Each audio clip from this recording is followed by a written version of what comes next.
اب آپ اس مبارک سلسلے کا 22واں حلقہ سماعت فرمائیں۔ اور پھر امام صاحب یہ فرماتے ہیں کہ مجھے یہ بتائیں کہ کیا حضور پاک نے بھی کبھی کسی میقات سے تجاوز کیا ہو بغیر احرام کے؟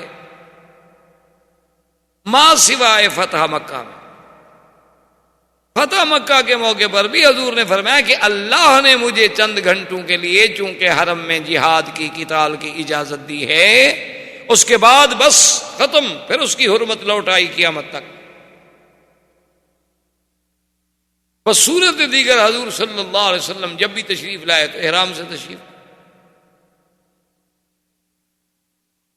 تو بہرحال 1400 صحابہ کے ساتھ سیرت کا معنی یہ نہیں ہوتا کہ آپ تاریخ کی طرح ایک قصہ پڑھتے جائیں جیسے دنیا کا قصہ پڑھتے ہیں۔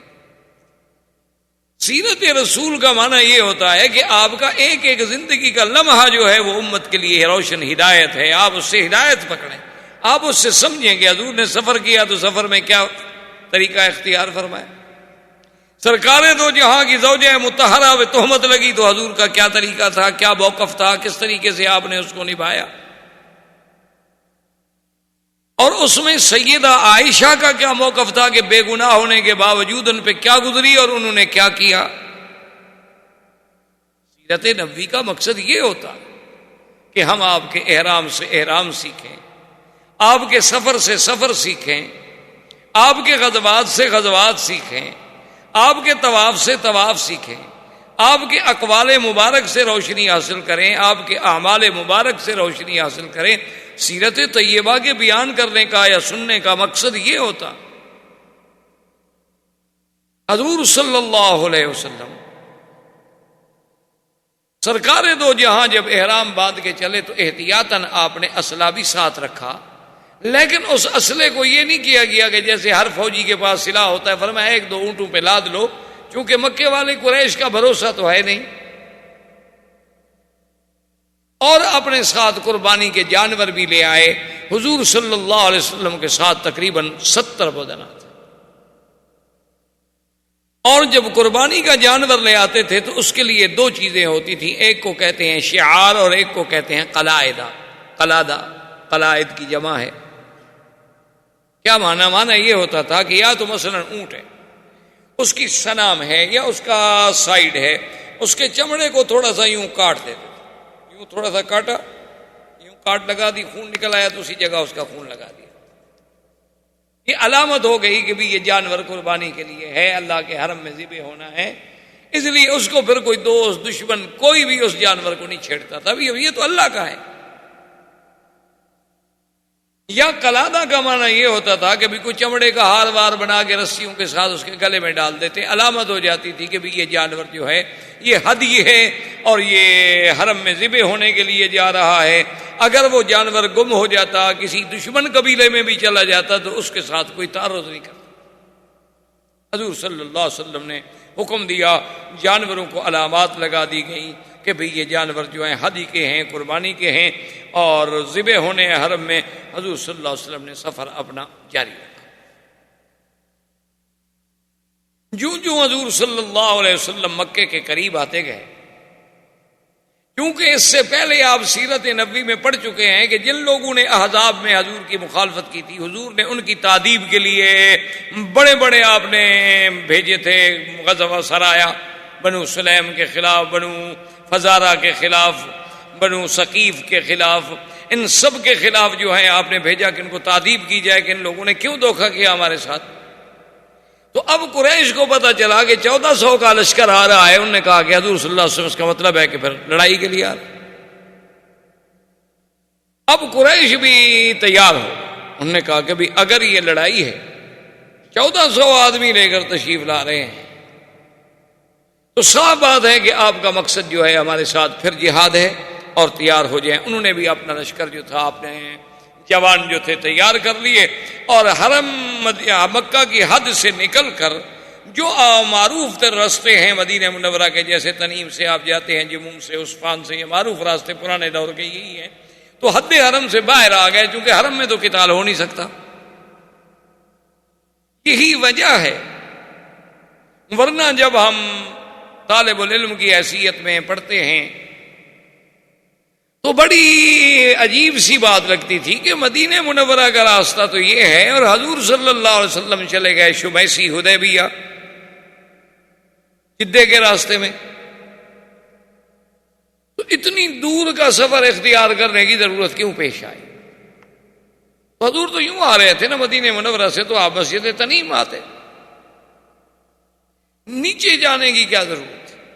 سفر لمبا ہو گیا۔ اس کی وجہ یہ تھی کہ چونکہ اس راستے پر تو قریش نے اپنی فوج کھڑی کر دی مقابلے کے لیے، حضور پاک نے اپنے صحابہ سے فرمایا کہ کوئی ایسا آدمی ہے جو ایسا راستہ جانتا ہو، کیونکہ ہم لڑنے کے لیے تو آئے نہیں، ہم تو عمرہ کرنا چاہتے ہیں، کہ قریش کو بھی پتہ نہ چلے اور ہم کسی طرح حرم میں داخل ہو جائیں۔ ایک صحابی نے کہا کہ حضور مجھے راستے کا علم ہے، راستہ تو مشکل ہے لیکن قریش کو پتہ نہیں لگے گا۔ حضور صلی اللہ علیہ وسلم نے فرمایا کہ دلونی، مجھے بتاؤ وہ راستہ۔ صحابہ کہتے ہیں طریق وعر شدید، بہت مشکل راستہ تھا، کیونکہ پھر وہ نیچے اتر گئے اور وہ راستے استعمال تو ہوتے نہیں تھے، استعمال ہونے والے راستوں میں تو کچھ نہ کچھ سڑکیں چھوٹی موٹی سی بن جاتی ہیں نا، لیکن جس راستے کو کبھی کوئی استعمال نہ کرے، پتھر ہے، پہاڑ ہے، تو نیچے اتر کر حضور صلی اللہ علیہ وسلم کا مقصد یہ تھا کہ ہم حدیبیہ کی جانب سے حرم میں داخل ہو، کہ مکے والے یہاں انتظار کرتے رہے، ہم ان کے بالکل پیچھے سے حرم میں۔ حضور صلی اللہ علیہ وسلم جب آپ تشریف لے آئے مقام حدیبیہ پر، جو جدہ اور مکہ کے درمیان ہے، جسے آج کل شمیسی کہتے ہیں، جہاں انہوں نے چوکی لگائی ہوئی ہے کہ کوئی غیر مسلم جو ہے اب اندر داخل نہیں ہو سکتا، چونکہ آگے علامات حرم، تو علامات حرم نظر آنے لگ گئیں، یعنی حضور صلی اللہ علیہ وسلم اتنے قریب تو آ گئے، حرم میں تو ابھی داخل نہیں ہوئے لیکن علامات حرم نظر آنے لگ گئیں۔ تو اتفاق ایسا ہوا کہ جب وہ علامات حرم بھی نظر آ رہی تھی، حضور صلی اللہ علیہ وسلم کی اونٹنی بیٹھ گئی۔ اب حضور پاک اسے چلانے کی کوشش فرما رہے ہیں، اونٹنی نہیں چلتی۔ صحابہ جو ساتھ تھے حضور صلی اللہ علیہ وسلم کے، انہوں نے بھی اونٹنی کو تھوڑا سا مارا اور چلانے کی کوشش کی، بھی اب تو ہم حرم کے قریب آ گئے، اگر حرم میں ہم داخل ہو جاتے ہیں تو پھر تو کافر بھی ہمارے ساتھ نہیں لڑ سکتے نا، پھر تو نکلیں گے تو لڑیں گے۔ لیکن حضور پاک صلی اللہ علیہ وسلم نے فرمایا حبسھا حابس الفیل، اونٹنی کو مت مارو، اس کو اسی طاقت نے روکا ہے جس نے ہاتھیوں کو روکا تھا، میری اونٹنی کی عادت ہی نہیں ہے کہ سفر میں بیٹھ جائے۔ یہ معلوم ہوتا ہے کہ بس اللہ کو یہی منظور ہے، اللہ نے ہمیں روک دیا۔ حضور صلی اللہ علیہ وسلم نے قافلہ اتار دیا، لیکن حرم سے باہر گو سامنے علامات حرم نظر آ رہی ہیں، حدود حرم نظر آ رہی ہے، لیکن ہیں حرم کے باہر۔ مشرکین مکہ کو بھی پتہ چل گیا کہ ہم تو یہاں کھڑے کھڑے انتظار کر رہے ہیں اور حضور صلی اللہ علیہ وسلم تو حرم میں داخل ہو گئے۔ ان کے لیے تو بہت بڑی مشکل پیدا ہو گئی کہ اگر اللہ کے نبی حرم میں داخل ہو گئے تو اب حرم میں ہم قتال نہیں کر سکتے، حرم میں اگر ہم روکیں گے تو پوری دنیا میں خبر اڑ جائے گی کہ یہ مکے والے عجیب ہیں، کہ بھئی احرام باندھا ہوا ہے، اللہ کے نبی آئے ہیں، 1400 آدمی ساتھ ہیں، ان کو عمرے سے روک دیا انہوں نے، یصدون عن المسجد الحرام، تو یہ ہمارے لیے ایک بہت بڑا مسئلہ ہو جائے گا۔ انہوں نے بھی پھر اپنے آدمی ادھر پلٹے، لیکن جب وہ قریب آئے تو انہیں پتہ چلا کہ حضور صلی اللہ علیہ وسلم آ تو گئے ہیں لیکن حدود حرم میں داخل نہیں۔ اب وہ ایک اور مشکل میں مبتلا ہو گئے، انہوں نے کہا یہ کیا مطلب، اگر حضور عمرے کے لیے آ رہے تھے تو حرم میں کیوں نہیں داخل ہوئے، پھر حرم میں کے باہر کیوں رک گئے جب مقصد ہی عمرہ تھا، اور اس راستے سے تو ہم تھے ہی نہیں، اگر حضور داخل ہوتے حضور تو کعبے میں پہنچ جاتے، ہمیں پتہ نہ لگتا، اور یہ راستہ تو کبھی کسی نے اختیار ہی نہیں کیا۔ جب حضور نے اتنی مشکل راستہ اختیار بھی فرمایا، پھر حرم میں داخل ہونے سے کیا بات مانے تھی کہ باقی تو 1 قلعہ 2 قلعے کا فاصلہ رہ گیا ہے، لیکن باہر آپ اترے ہیں اور حرم میں نہیں اترے، اس کا مطلب ہے کہ حضور عمرے کے لیے نہیں آئے، یہ ہمیں اندھیرے میں رکھا جا رہا ہے، حضور تو جنگ کے لیے۔ اب مشرکین کو اپنا ایک اور فکر لاحق ہو گیا، اب پوزیشن یہ ہو گئی کہ حضور صلی اللہ علیہ وسلم نے حدیبیہ پہ خیمے لگا لیے اور مشرکین مکہ نے حرم کے بالکل آخری حدود پہ قریب ہی آنے، شہر سے تو وہ بھی نکل آئے، وہاں انہوں نے اپنے خیمے لگا دیے، انہوں نے بھی اپنی فوج اتار دی، لیکن دونوں میں کچھ یعنی یوں سمجھ لیں کہ 2-4 فرلانگ 1 کلومیٹر کا فاصلہ ہے۔ اس کے بعد قریش نے کہا کہ بھی ہمیں یہ چاہیے کہ ہم مسئلے کو اچھی طرح سوچیں، تحقیق کریں، ہم اپنا کوئی بندہ بھیجیں جو جا کے تحقیق کرے کہ آخر اللہ کے نبی چاہتے کیا۔ تو سب سے پہلا آدمی جو بھیجا گیا اس کا نام ہے بدیل ابن ورقہ۔ یہ اس وقت اسلام نہیں لے آئے، لیکن بعد میں اللہ نے ان کو بھی اسلام کی دولت سے نوازا۔ بدیل ابن ورقہ آئے، آ کے کیمپ میں آ گئے، حضور صلی اللہ علیہ وسلم کی خدمت میں آئے، سلام کیا، آ کے ملے اور پوچھا بماذا قدمتم یا محمد صلی اللہ علیہ وسلم، فقال نريد العمرہ، ہم تو عمرے کے لیے آئے اور تمہارا کوئی مقصد۔ انہوں نے کہا حضور آپ عمرے کے لیے آئے ہیں، لیکن ہمیں پتہ چلا ہے کہ 1-2 اونٹوں پر آپ کے ساتھ مکمل ہتھیار بھی موجود ہیں۔ تو انہوں نے فرمایا بدیل انی اخاف الغدر من قریش، مجھے قریش پر اطمینان تو نہیں ہے، جو لوگ مکے سے نکل کر مدینے پہ چڑھائی کر سکتے ہیں، جو لوگ احد میں آگے جنگ لڑ سکتے ہیں، جو ابھی غزوہ احزاب میں اتنی فوجیں لے کر چڑھائی کر کے ہمارے خلاف آ گئے، ہم جب ان کے اپنے حدود میں آ رہے ہیں تو کسی وقت بھی وہ غدر کر سکتے ہیں۔ تو ایسا تو نہ ہو نا کہ بالکل آدمی خالی ہاتھ ہو کے دشمن پکڑ کے چھری سے ذبح کرتا رہے اس کو، چلو کم از کم پھر آدمی اپنا دفاع تو کرے گا۔ بدیل ابن ورقہ واپس آ گئے، انہوں نے پوچھا کہ ہاں بھائی تمہاری کیا رائے؟ اس نے کہا مجھے کوئی بات سمجھ نہیں ہے، ویسے تو فرماتے ہیں عمرے کے لیے آئے ہیں، لیکن کہتے ہیں ہتھیار بھی ہیں ہمارے ساتھ۔ اب اللہ کے نبی کوئی بات غلط تو کہہ نہیں سکتے، جو چیز ساتھ ہے ساتھ ہے۔ انہوں نے کہا اچھا نتأکدوا بطریقۃ اخری، ہم ایک اور آدمی کے ذریعے پتہ کرتے ہیں۔ تو انہوں نے حلیس بن علقمہ، یہ احابیش میں سے تھا۔ احابیش جو ہیں یوں سمجھ لیں یہ زنوج تھے، حبش کے لوگ تھے، بعد میں یہ عرب میں آ گئے تو پھر عربی بھی زبان بھی عرب پوری ہو گئی اور لباس بھی عربی ہو گیا، اشعار بھی عربی ہو گئے، اٹھنا بیٹھنا بھی ہو گیا، لیکن یہ بڑا جنگجو قبیلے تھے، بڑے سخت قبیلے تھے حبش کے، ان کو احابیش کہا جاتا تھا۔ یہ حلیس بن علقمہ جو ہے یہ احابیش کا سردار تھا۔ انہوں نے کہا بھی تم جاؤ پتہ کرو یار، تحقیق کرو حضور صلی اللہ علیہ وسلم چاہتے کیا ہے، مقصد کیا ہے۔ حلیس جب آیا حضور پاک نے دور سے دیکھا، صحابہ نے کہا حضور وہ حلیس جو ہے نا احابیش کا سردار وہ آ رہا ہے۔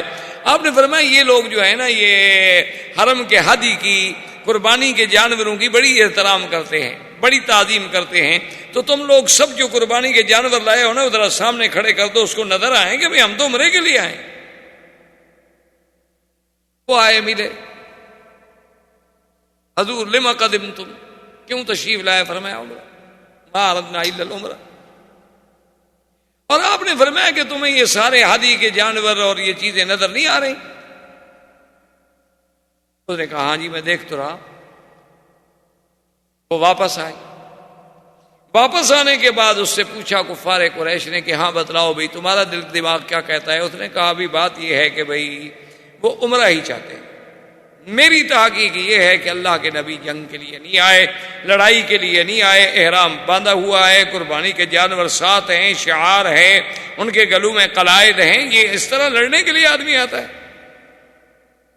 انہوں نے کہا کہ نہیں نہیں تمہیں کیا پتا، تم تو ایسے بس سرسری اندازے لگا کے آ گیا۔ اس نے کہا سنو مکے والو،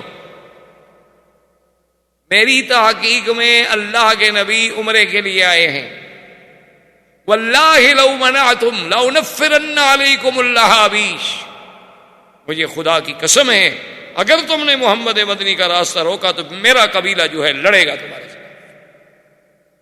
یہ کیا ہوا ہے بھائی؟ میں کہہ رہا ہوں کہ تو جھوٹ بولتے ہو، سرسری دیکھ کے مجھے کیوں بھیجا تھا تم نے؟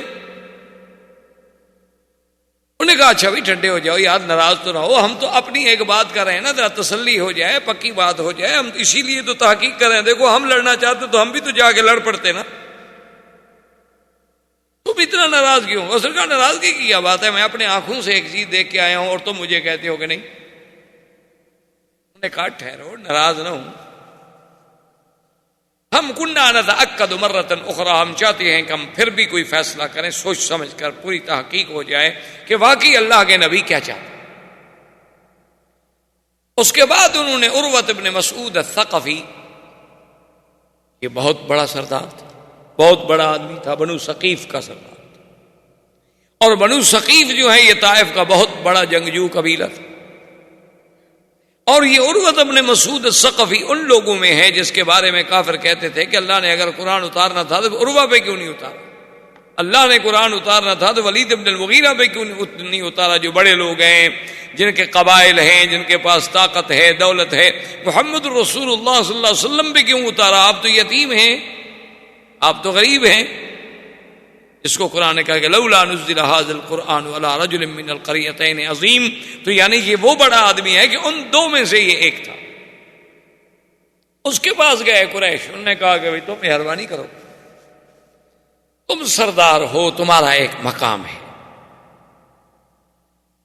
تم وہاں جانے کے بعد فیصلہ کرو کہ اللہ کے نبی کیا چاہتے ہیں۔ اس نے کہا دیکھو قریشیو، بات سنو، تمہارا دماغ ہے، جس کو بھیجتے ہو واپس آتا ہے، اس کو کہتے ہو تم جھوٹ بولتے ہو۔ بھائی جس کو بھیجتے ہو اس کی ایک رائے ہے، اگر اس کی رائے کا کوئی احترام نہیں تو اس کو بھیجتے کیوں؟ یہ بات یاد رکھ لو، اگر تم مجھے بھیج رہے ہو تو پھر میں جو فیصلہ کروں گا، میری جو رائے ہوگی وہ حتمی ہوگی اور تمہیں ماننی پڑے گی، ورنہ کسی اور کو بھیج دو۔ انہوں نے کہا کہ نہیں، آپ جو بھی کہیں گے ہم مانیں گے۔ عروۃ ابن مسعود الثقفی جب آئے، حضور صلی اللہ علیہ وسلم کو بھی پل پل کی خبر مل رہی تھی، چونکہ آمنے سامنے تو ایک دوسرے کے چل رہے تھے اور ایک دوسرے کو پہچانتے تھے، سب آخر مہاجرین موجود تھے مکے میں رہنے والے۔ انہوں نے کہا حضور عروہ آ رہے ہیں، لیکن لابس السلاح، ہتھیار پہنے۔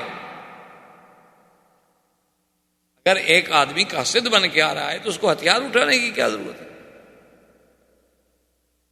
حضور نے فرمایا اچھا کوئی بات نہیں، لیکن احتیاط اسی میں ہے کہ ایک محافظ میرے لیے بھی کھڑا کر دو جو ہتھیاروں سے مسلح ہو۔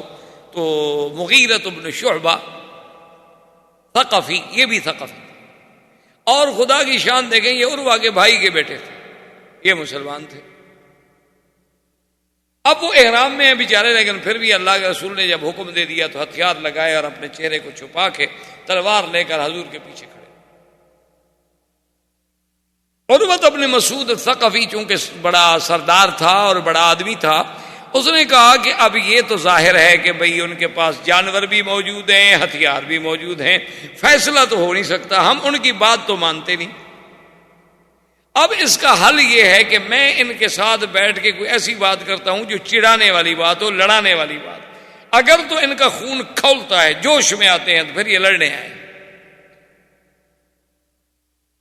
اور اگر میری اس غصے والی بات کے باوجود بھی وہ صبر کرتے ہیں، حوصلہ کرتے ہیں اور تحمل سے جواب دیتے ہیں، تو صاف بات ہے کہ وہ عبادت کے لیے آئے ہیں، لڑائی ان کا مقصد ہے۔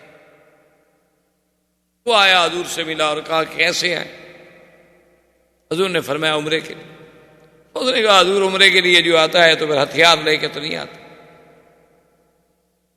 اور آپ کا کیا خیال ہے، آپ نے قریش کو کیا سمجھا ہے کہ آپ اس کے گھر میں آ رہے ہیں، ان کے وطن میں آ رہے ہیں، ان کے علاقے میں آ رہے ہیں، یہ جو 1400 آدمی آپ کے ساتھ ہیں یہ آپ کے کام آئیں گے؟ یہ تو بھاگ جائیں گے سارے، ان میں تو ایک بھی نہیں رکے گا۔ جب یہ کہا تو حضرت ابو بکر جیسا ٹھنڈے آدمی کو بھی غصہ آ گیا، آپ نے گالیاں دی اس کو، فصبہ سبا شدیدا، حضرت ابو بکر جیسا آدمی جس نے کبھی کسی کو گالی نہیں دی، غصے میں آ گئے اور گالی دی، کہا کہ ہم حضرت اللہ کے نبی کو چھوڑ جائیں گے؟ کیا کہہ رہے ہو مشرک؟ ٹھیک میرے اللہ نے کہا ہے کہ مشرک پلیت ہوتا ہے، تم پلیت لوگ ہمارے بارے میں گندے خیالات رکھتے ہو کہ ہم اللہ کے نبی کو چھوڑ دیں گے۔ اس نے کہا ابو بکر تمہارا مجھ پر ایک بہت بڑا احسان ہے، تمہیں شاید بھول گیا ہو لیکن تمہارا مجھ پر احسان ہے، اگر وہ احسان نہ ہوتا نا تو میں بھی تمہیں آج گالیوں کا بدلہ دیتا، مجھے بھی گالیوں کا جواب دینا آتا ہے، لیکن تمہارے اس احسان کو میں نہیں بھول سکتا، میں تمہیں گالی نہیں دے سکتا۔ حضور نے فرمایا ابو بکر کیا کر رہے ہو؟ ایک بندہ ہمارے پاس ملنے کے لیے آیا ہے اس نے کہا یا رسول اللہ اس نے یہ کیوں کہا کہ ہم نعوذ باللہ آپ کو چھوڑ دیں؟ اور اس کے بعد عروۃ بن مسعود نے یہ کیا، عرب میں ایک یہ بھی عادت تھی کہ کبھی تو احتراماً اور کبھی استہزاءً اگر کسی کو چڑھانا ہوتا تو اس کی داڑھی میں ہاتھ یوں پکڑتے، وہ بات کر دیکھا جی ہمارے ملکوں میں بھی رواج ہے نا، ادب کریں تو کہتے ہیں یار مہربانی کرو یار معاف کر دو، اور کسی کو اگر چھیڑنا ہو تو پکڑ دیں یار کیا ہے کیا تم، تو اس نے حضور کی داڑھی کی طرف ہاتھ بڑھایا تو مغیرہ جو دیکھ رہے تھے ضربہ بالسیف، مغیرہ نے تلوار کے الٹی طرف سے ہاتھ پہ مارا، اسے کہا کہ ابعد یا عدو اللہ، اے اللہ کے دشمن پلید ہاتھ مت لگاؤ میرے مدنی کو، اگر تم نے دوبارہ ہاتھ بڑھایا واللہ خدا کی قسم ہے پھر یہ ہاتھ تمہارے ساتھ دوبارہ نہیں اٹھے گئے، زمین پہ کٹا ہو۔ میں دیکھا من ھذا الفظ الغلیظ، یہ کون ہے؟ سخت درشت غلیظ سخت گندی بات کہنے والا ہے کون؟ میں نہیں پتا میں کون ہوں، کس کے ساتھ بات کر رہے ہو؟ حضور نے فرمایا عروہ اما عرفتہ، پہچانا نہیں اس کو تم؟ کہا حضور میں نہیں پہچانا، کون ہے یہ تو بڑا کوئی بد اخلاق آدمی ہے، میں تو ویسے آپ کی داڑھی کو ہاتھ لگا رہا تھا، میرا کوئی توہین کا مقصد نہیں تھا، اس نے مجھے خام خواہ تلوار مار دی۔ حضور نے فرمایا ہوا ابن اخیک، یہ تمہارے بھائی کا بیٹا ہے مغیرہ ہے۔ کہنے لگا او مغیرہ تم ہو؟ اس نے کہا، کہنے لگا اچھا وہ میرا احسان بھول گئے، ابھی کل ہی تو میں نے تمہاری جان بچائی ہے، وہ بھی بھول گئے تم، اور آج اپنے چاچے کے ہاتھ میں تلوار مار رہے ہو، میرے احسانات کو بھی تم نے بھلا دیا۔ اصل میں مغیرہ جو تھا یہ اسلام لانے سے پہلے یہ اپنے بنی مالک کے 12-13 آدمیوں کے ساتھ مصر گئے۔ مصر میں جو مقوقس تھا اس کو جا کے ملے، جو پادری عیسائیوں کا بڑا تھا اس کے پاس گئے ملے، لیکن سب جو تھے اس کو تو بڑے احترام سے ملے، لیکن یہ مغیرہ تو اجڑ آدمی تھا نا، اس نے کوئی اس کی قدر ودر نہ کی، بس ایسے دور سے کھڑا ہو گیا۔ خیر اس کے بعد 1-2 دن رہے، جب روانہ ہوئے تو اس نے بڑے بڑے ہدایہ دیے سب کو، لیکن مغیرہ کو کوئی ہدیہ نہیں دیا، کیونکہ اس نے کہا بد اخلاق آدمی ہے، اس کو کیا ہدیہ دینا ہے بھائی۔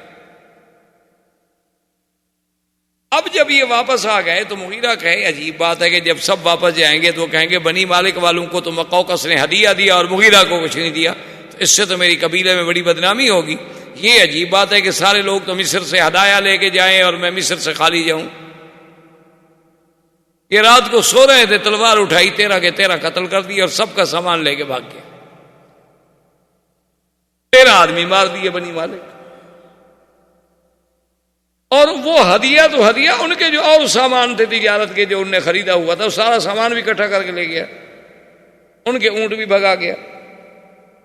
لیکن جب اپنے قبیلے میں پہنچا، بنی مالک کو پتہ لگ چکا تھا، بنی مالک نے اپنے قبیلے کو تیار کر لیا، ادھر سے بنو ثقیف نے اپنے قبیلے کو تیار کر لیا، اور نتیجہ یہ نکلا کہ دونوں قبیلے لڑائی پہ تھے۔ انہوں نے کہا ہمارے 13 آدمی مار دیے ہیں، کوئی بات ہے؟ اور یہ بھاگ گیا، یہ تو چھپ گیا، لیکن دونوں قبیلے آمنے سامنے ہو گئے۔ تو جب دونوں قبیلے آمنے سامنے ہو گئے تو ایک بہت بزرگ تھے، پرانے ان کے سردار تھے، وہ آئے، انہوں نے کہا کہ عروہ لا تفنی قومک ولا تفنی بنی مالک، اپنی قوم کو بھی فنا نہ کر، بنی مالک کو بھی فنا نہ کرو، اگر تمہاری جنگ چھڑ گئی نا تو دونوں قبیلے برباد ہو جائیں، کیونکہ دونوں مضبوط قبیلے، دونوں ایک دوسرے کو بخشنے والے نہیں، اور تمہارے سینکڑوں بندے، یہ نہیں کہ ابھی یہ لڑائی ہوتی رہے گی۔ کہا میں کیا کروں؟ کہا تمہارے بھائی کے بیٹے کی زیادتی ہے، تم سردار ہو، بنی مالک کا کیا قصور ہے؟ ابھی ان کے 13 آدمی مارے گئے ہیں، سیدھی بات ہے میں ان کو راضی کرتا ہوں، لیکن تم دیت ادا کرو۔ اس نے جا کے بات کی بنی مالک والوں سے، انہوں نے کہا کہ چلو عروہ سردار ہے اور وہ قصور بھی اپنا مانتا ہے اور دیت بھی دیتا ہے، تو چلو ہم معاف کرتے ہیں، ہم خون بہا لے لیں گے، لیکن قتل کا بدلہ قتل سے نہیں لیں گے۔ تو 13 آدمیوں کا دیت جو تھی یہ عروہ نے ادا کی۔ اس نے کہا کل میں نے تمہیں چھڑایا اور آج تم مجھے تلوار مار رہے ہو۔ اچھا، یہ سارا سامان اونٹ وونٹ لے کے یہ بھاگ کے سیدھا مدینے شریف چلا، حضور کی خدمت میں پہنچ گیا، کہنے لگا حضور میں مسلمان ہوتا ہوں، اور سارا واقعہ سنایا۔ آپ نے فرمایا اما الاسلام فنقبل، تمہارا اسلام تو ہم قبول کرتے ہیں، اما المال فلا، یہ جو مال تم نے لیا ہوا ہے یہ تو غداری کا ہے، چوری کا ہے، یہ نہیں ہم قبول کرتے، یہ واپس کرو بنی مالک جن کا ہے۔ اس نے کہا حضور اگر اسلام کا حکم ہے تھی، ورنہ اسی مال کے لیے تو میں نے 13 بندے مارے، لیکن اب آپ کہتے ہیں کہ اسلام اجازت نہیں دیتا، حقوق العباد ہے تو میں واپس کرتا ہوں، تو بہرحال وہ مال واپس کر دیا گیا، لیکن یہ پکا مسلمان ہو گیا۔ تو عروہ نے اس کو وہ بات یاد دلائی۔ اس نے کہا عروہ دیکھو بات سنو، احسان اپنی جگہ ہے، لیکن ھذا رسول اللہ، یہ اللہ کا رسول ہے، اس کی توہین ہم نہیں برداشت کر سکتے۔ اس نے کہا اچھا ٹھیک۔ اتنی دیر میں نماز کا وقت آ گیا، حضور صلی اللہ علیہ وسلم اٹھے وضو کرنے کے لیے، عروہ بیٹھا ہوا ہے دیکھ رہا ہے صحابہ وضو کر رہے ہیں، حضور نے وضو کیا، جو پانی ہاتھ سے گرے صحابہ اٹھا کے منہ پہ مل رہے ہیں، اگر آپ کا پاؤں دھلا پانی گرا صحابہ منہ پہ مل رہے ہیں، جو برتن میں پانی بچ گیا اس کو صحابہ لے کے منہ پہ مل رہے ہیں۔ تو عروہ دیکھ رہا ہے، حیران ہو رہا ہے کہ یہ کیا ہے، واپس چلا گیا عروہ۔ عروہ جب واپس گیا تو سردار جمع ہو گئے قریش کے، انہوں نے کہا کہ ہاں ماذا وراک، سناؤ بھائی تمہاری کیا تحقیق ہے۔ اس نے کہا دیکھو بات سنو، اگر سچی بات پوچھتے ہو نا تو میری رائے یہ ہے کہ واللہ میں نے کسریٰ و قیصر کے درباروں کو بھی دیکھا ہے، میں نے فارس و روم کے بادشاہوں کے درباروں کو بھی دیکھا ہے، لیکن محمد مدنی کا دربار جیسا دربار میں نے نہیں دیکھا، اور ان کے وفاداروں جیسے وفادار میں نے نہیں دیکھے، جانثاروں جیسے جانثار میں نے نہیں دیکھے۔ خدا کی قسم ہے اگر تم نے لڑائی لڑی 1400 صحابہ کٹ جائیں گے تو پھر تم محمد مدنی پہ حملہ کرو گے، کیوں لڑتے ہو؟ سیدھی بات یہ ہے، میری رائے یہ ہے کہ سنو کوئی فیصلہ کرو۔ انہوں نے کہا ٹھیک، سوچتے آخر کی معمولی بات تو نہیں، ہمارے لیے تو بڑا مسئلہ ہے نا کہ بغیر اجازت کے بغیر اس کے حضور آئیں عمرہ کر کے چلے جائیں، تو ہم تو مر گئے کہ ہمارے گھر میں ہم نہ روک سکے۔ بہرحال تمہاری رائے ہے، ہم اس پہ غور کرتے ہیں۔ تو انہوں نے اپنا غور کرنا شروع کیا۔ اتفاق کی بات یہ ہے کہ حضور صلی اللہ علیہ وسلم جس جگہ پہ موجود تھے پانی نہیں۔ صحابہ نے آ کے عرض کیا کہ یا رسول اللہ صلی اللہ علیہ وسلم ہمارے پاس پانی نہیں ہے، اور اب یہ پانی اتنا بچا ہے جو صرف آپ کے برتن میں ہے۔ آپ نے فرمایا ابھی کو کنواں تلاش کرو، نے فرمایا الیس فیہا ابیار الا بیر، یہاں اور کوئی کنویں نہیں ہے، ایک کنواں ہے جو ہم نے تلاش کیا ہے لیکن وہ خشک پڑا ہے، اس میں کچھ نہیں ہے۔ آپ نے فرمایا دلو نہیں، چلو لے جاؤ مجھے اس کنویں پہ۔ حضور اس کنویں پہ تشریف لے آئے، اور جو اپنا پانی بچا ہوا تھا اس پانی میں آپ نے پڑا، اور اس پانی میں آپ نے اپنا لعاب دہن ڈالا، اور صحابی سے کہا بھی تم اتر جاؤ، اور رسی پکڑ کے اتر گیا۔ فرمایا کہ اپنے تیر کے ساتھ اس کے درمیان میں تھوڑی سی کھدائی کرو۔ اس نے تیر کے ساتھ لکڑی کے ساتھ کھدائی، جب کھدائی کر لی تو انہوں نے فرمایا یہ پانی اسی جگہ ڈال دو۔ صحابہ کہتے ہیں بس وہ پانی ڈالنے کی دیر تھی کہ امتلا البیر، تو کنویں کا چشمہ ابل پڑا۔ اسی اسنا میں حضور صلی اللہ علیہ وسلم نے اپنے صحابہ کو بلایا، فرمایا کوئی بات نہیں ہو رہی، ایک آتا ہے چلا جاتا ہے، پھر ایک اور آ جاتا ہے چلا جاتا ہے، پھر ایک اور آ جاتا ہے چلا جاتا ہے، یہ وہ بات تو نہ ہوئی نا، بات تو کنارے نہیں لگ رہی۔ آپ نے فرمایا یا عمر، حاضر یا رسول اللہ، فرمایا جاؤ ابو سفیان سے بات کرو، ابو سفیان آخر سردار ہے، یہ باقی لوگ جو آ رہے ہیں وہ خود سردار کیوں نہیں بات کرتا؟ حضرت عمر نے عرض کیا، اس نے کہا یا رسول اللہ منا و صدقنا، آپ کا حکم ہے تو میری تو جان حاضر ہے، لیکن آپ جانتے ہیں میرے ساتھ جو کافروں کا تعلق ہے وہ تو میرا نام نہیں سن سکتے، آج 1400 سال کے بعد نہیں سن سکتے، تو اس وقت کتنا قریب میں غصہ ہوگا، یعنی 1400 سال گزر گئے، آج بھی لوگوں کو سیدنا عمر کے نام سے بغض ہے۔ آپ کے ہندوستان میں وہ گزرا ہے نا نور اللہ شوستری، نور اللہ شوستری جس کو یہ روافض جو ہیں شہید پنجم کہتے ہیں، ان کا بہت بڑا ایک عالم تھا، وہ آپ نے سنا ہوگا، تاریخ تو آپ ہم سے زیادہ جانتے ہیں، تاریخ کے علاوہ آپ نور جہاں کو بھی زیادہ جانتے ہوں گے، ہم تو دور کے لوگ ہیں، نور جہاں کا استاذ بھی تھا۔ تو اس نور اللہ شوستری جب آیا ہندوستان میں تو اس نے اپنے مذہب کو چھپائے رکھا، تو کافی عرصے کے بعد جب اس نے اپنی گرپ مضبوط کر لی، اپنے ہاتھ پاؤں پھیلا لیے، تو اس نے ایک شعر لکھا کہ مجھے اپنی عمر سے اس لیے چڑ ہے کہ میری عمر میں بھی عمر کا نام آتا ہے، اس لیے مجھے اپنی عمر بھی پسند نہیں، کیونکہ عمر آپ کی عمر کتنی ہے جی؟ تو عمر میں عمر کا نام تو آ گیا نا، اس لیے میں تو اس لفظ سے بھی چڑھتا ہوں۔ تو وہ بڑا ایک تاریخی واقعہ ہے کہ بادشاہ جب فیصلہ کرتے تھے تو ملکہ پیچھے ہاتھ رکھ کے بیٹھتی تھیں، اور وہ ہاتھ اٹھا لیتی تھیں تو اس کا مطلب یہ ہوتا تھا کہ اشارہ تھا کہ بس اب بادشاہ کوئی فیصلہ نہ کریں، تو بادشاہ مجلس برخاست کر دیتے تھے۔ بادشاہ کو پتہ چلا کہ اس نے سیدنا عمر کی توہین کی ہے، بادشاہ نے اسے دربار میں طلب کر لیا۔ جب بادشاہ نے دربار میں طلب کر دیا اور پوچھا کہ بھئی شوستری یہ شعر تم نے کہا ہے؟ اس نے کہا میں نے کہا ہے۔ اب اس کو پتا تھا کہ اب تو میرے ہاتھ مضبوط ہیں، اب اس ملک کے وزراء بیوروکریٹس میرے ساتھ ہیں، اب مجھے کون چھیڑ سکتا ہے؟ اب بادشاہ تھوڑا مجھے سزا دے سکتا ہے، اب تو میرے پیچھے بھی ایک قوت ہے، اور سب سے بڑی قوت جو ہے ملکہ ہے، وہ میری شاگرد ہے، اور اس کے حکم کے بغیر بادشاہ کو فیصلہ کر ہی نہیں سکتا۔ تو انہوں نے کہا ہاں جی میں نے شعر لکھا۔ اپنے بادشاہ نے کہا سوچ لو، میں تمہیں 10 منٹ دیتا ہوں، سوچ لو۔ انہوں نے کہا جی 10 منٹ سوچنا ہو یا 10 سال سوچنا ہو، میں نے شعر لکھا ہے اور میں عمر سے بغض رکھتا ہوں۔ اب ملکہ نے پیچھے سے ہاتھ اٹھا لیا، لیکن بادشاہ بیٹھا ہوا ہے، مجلس برخاست نہیں کر رہا۔ تو بادشاہ نے پھر کہا کہ سوچ لو۔ اس نے کہا جی میں نے سوچ لیا ہے۔ تو ملکہ نے پیچھے سے بادشاہ کے جبے کو پکڑ کے کھینچا کہ بھئی کوئی فیصلہ نہ کر بیٹھے بادشاہ جلدی میں، تاکہ اٹھ۔ تو بادشاہ نے غصے میں آ کے اپنی ملکہ کو ہاتھ مارا کہ جان من جان دادن ایمان نہ دادن، کہ تم ناراض ہو جاؤ گی زیادہ سے زیادہ میں مر جاؤں گا نا، میں جان دے سکتا ہوں ایمان نہیں دے سکتا، میں سزائے موت دے دو جو حضرت عمر کی توہین کرتا ہے۔ میں کہا کیا ہے؟ زیادہ سے زیادہ یہ ہو جائے گا نا کہ میں مر جاؤں گا تمہارے بغیر، تو میں جان دے سکتا ہوں ایمان نہیں دے سکتا۔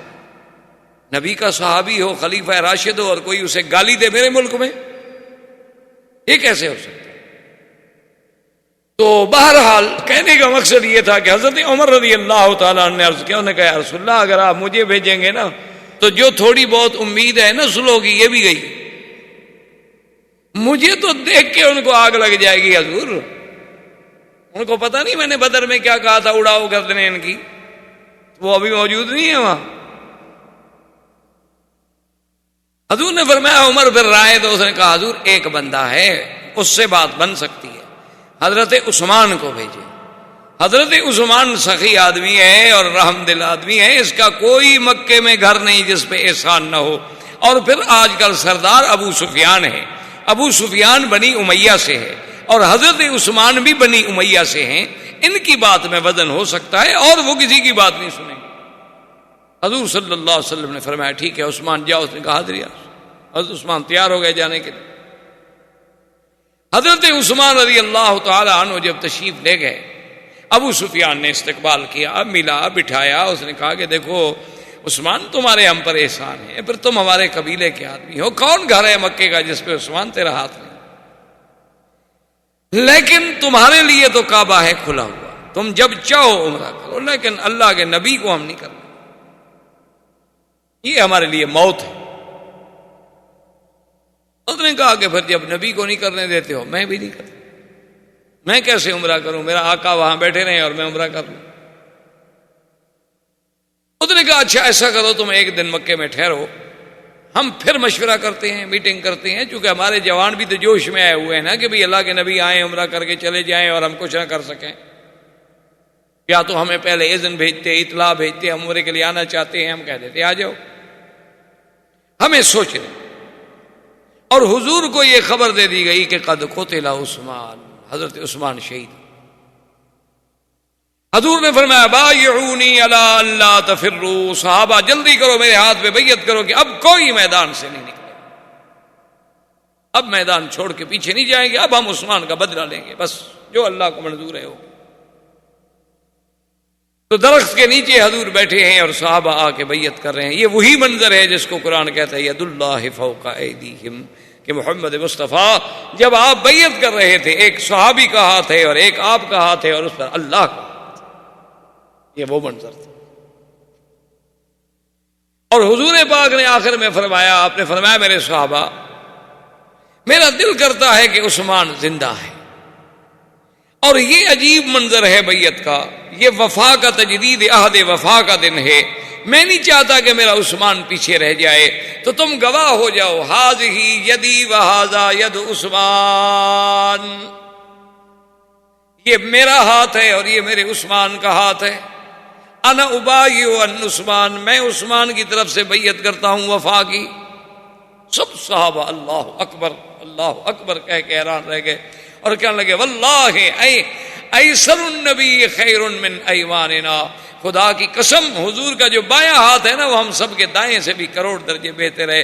عثمان تیری بڑی شان ہے کہ اللہ کے نبی نے اپنے ہاتھ کو تیرا ہاتھ بنا دیا۔ اتنی دیر میں عثمان واپس آ گئے، انہوں نے کہا حضور مجھے انہوں نے قتل نہیں کیا، مجھے تو انہوں نے عمرے کی بھی اجازت دی، لیکن وہ آپ کو اجازت دینے پر تیار نہیں ہے، غور کر رہے ہیں، مجھے کچھ دیر کے لیے روک لیا تھا انہوں نے۔ اب کافروں کو بھی پتہ چلا کہ 1400 بندے نے بیعت کر لی ہے کہ مر جائیں گے لیکن پیچھے نہیں ہٹیں گے۔ ابو سفیان نے کہا دیکھو جنگ ٹھیک نہیں، آخر 1400 آدمی جو جم جائے میدان میں، چلو ہمارا 1400 نہ مار سکے 700 ہی مار دے تو اتنا بڑا نقصان ہوگا، اس لیے بہتر ہے کہ ہم کوئی حل نکالیں صلح کا۔ تو انہوں نے کہا کہ ٹھیک ہے تم سردار ہو۔ اس نے سہیل ابن عمرو کو بلایا اور حکم دیا کہ جاؤ اور حضور سے صلح۔ سہیل ابن عمرو جب آنے لگے تو حضور کو خبر ملی کہ سہیل ابن عمرو آ رہے ہیں، یہ بھی مسلمان تھے، بعد میں اللہ نے ان کو بھی اسلام نصیب کیا۔ تو حضور نے فرمایا سہل اللہ امرکم، سہیل آ رہا ہے نا، معلوم ہوتا ہے اللہ نے تمہارا کام کوئی آسان کر دیا ہے، سہل سے ہے نا۔ سہیل آ گئے، بیٹھے حضور کے ساتھ، انہوں نے کہا حضور ہم صلح کرنا چاہتے ہیں۔ حضور نے کہا ٹھیک، کیا صلح؟ انہوں نے کہا حضور سب سے پہلی شرط تو یہ ہے کہ اس سال آپ عمرہ نہیں کریں گے، واپس جائیں، اس کے بدلے میں اگلے سال آپ کو 3 دن کے لیے اجازت ہوگی کہ آپ پورے صحابہ کے ساتھ بھی چاہیں تو تشریف لے آئیں، عمرہ کریں، ہتھیار نہیں ہوں گے الا السیف، صرف ہر آدمی اپنے پاس ایک تلوار رکھ لے گا، چونکہ تلوار تو ایک ان کا یعنی زیور تھا نا،